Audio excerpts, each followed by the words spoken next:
Okay, Kitty Pies, it's December 6th, 2023, and tonight's progress, I spent probably about 3 hours tonight. What I did is I welded the inside of that heater channel to the, right here, to the cross member in the back that runs in the back, that bolts to the pan, and I welded it up underneath on the inside. And I also welded this seam up here, right here. Metal finished all that, so it looks like it's hardly been touched. Made that piece down here to look like it was a factory piece. Welded the B-pillar all up. So what I'm going to do is put some Marglass over that weld. Marglass is a fiberglass, short strand fiberglass. It'll never bubble up with water. It'll be good for water if water ever gets in there. And then what I'm going to do here, tomorrow night, the inside there, I'm going to pour 15 all that. So that'll be good to go. And then I also cut this out here where the shock mount goes. I'm surprised how clean that rear floor is. And so I cut that out. I'll show you how I did that. Now this is the piece I fabricated and repaired about a month ago. That sits over the piece that I cut out tonight. So this piece sits over this piece like that, okay? And you can see the where it sits there, where the rust piece is. That's water getting in there and causing that rust. But anyways, I'm not sure if I'm going to, see, I started making another one tonight. Hold on a second here. Started making another one, or I'm going to repair this one. I'm not exactly sure how I'm going to do it, but I know that this has got to sit in there, and it's got to bolt up to the bolt on the rear tranny mount there.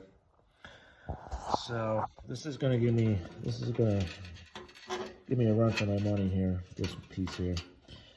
But anyways, as you know, I'm a auto body tech, 59 years old, still doing it. Hopefully I'll be out of this business in a couple years. But anyways, I'm a real stickler for my gaps.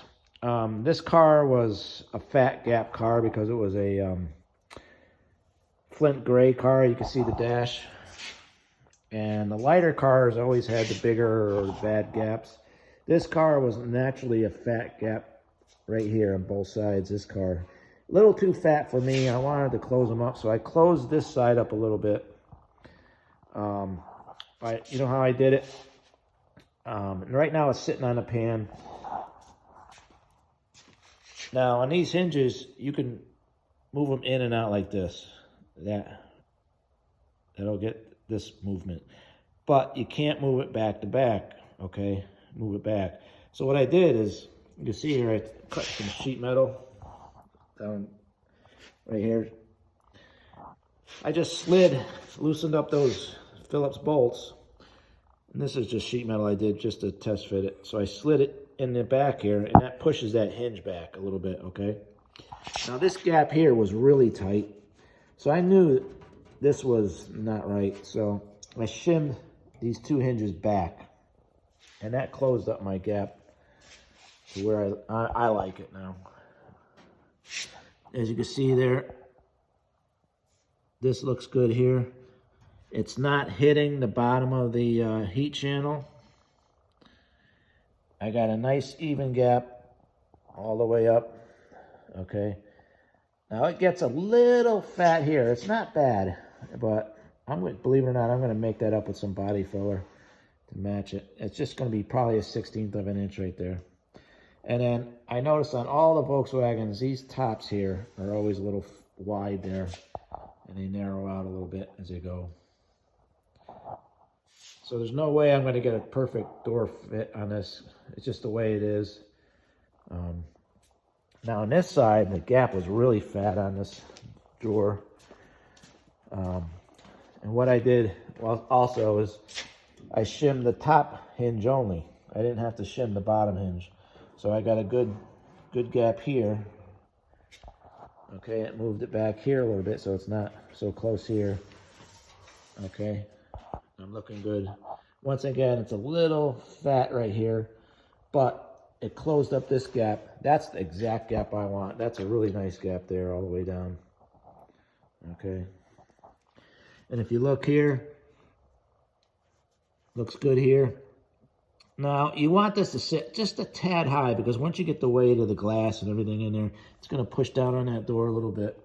So the key is you want these doors to double click really nice. Click, click. I reamed out the hinges. I got this side, I had to do double oversized pins on this side because this door is probably getting used a lot more. So it's nice and tight now. Be careful when you're reaming these out. Try and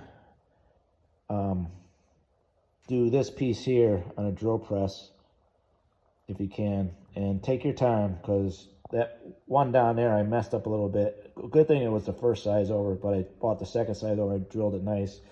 So if not, if you mess up, you're gonna have to buy hinges, which sometimes are kind of tough to get. So okay, I got good gaps now. And now I'm going to start tacking the heat channels in to where I need them to be. So I tacked them here on the A-pillar on the passenger side. I screwed the inner structure here down, so that one's not going to move on me. That side is screwed down, okay, and I just got to tack that front there. And then I should be good to go. I should be able to start welding on this, and it shouldn't move on me. So once I get everything tacked down, it'll be nice and structurally strong. It's actually bolted down to the pan right now, not too tight, but it's bolted down and all the bolts down there line up. So I'm at the point now where I can really start going to town and making my patches and welding, so without anything moving on me. So you want to do it on the chassis. You want to use your pan as your jig. I got all my bolts lined up, my doors lined up, so I know my hood and fenders line up because I fitted them before. These back fenders here, I'm going to have to play with a little bit here. I'm having trouble with the running board over on this side. I haven't fit the other side yet with the running board, but I think it's just a cheap running board. So I got the back fitted. I got the deck fitted good. Sealing good. Got the doors fitted. Those were hard because this car, the gaps were bad on it to begin with. So I'm happy with it now. So that's the progress today, Kitty Pies, and hopefully I can start rocking and rolling on these patches on this thing. Button up all the sheet metal work on this. And then once that's done, I can go to town on the body work on the body and bring it to work and bring it in the booth and shoot it. L451 Indian Red. Okay, Kitty Pies.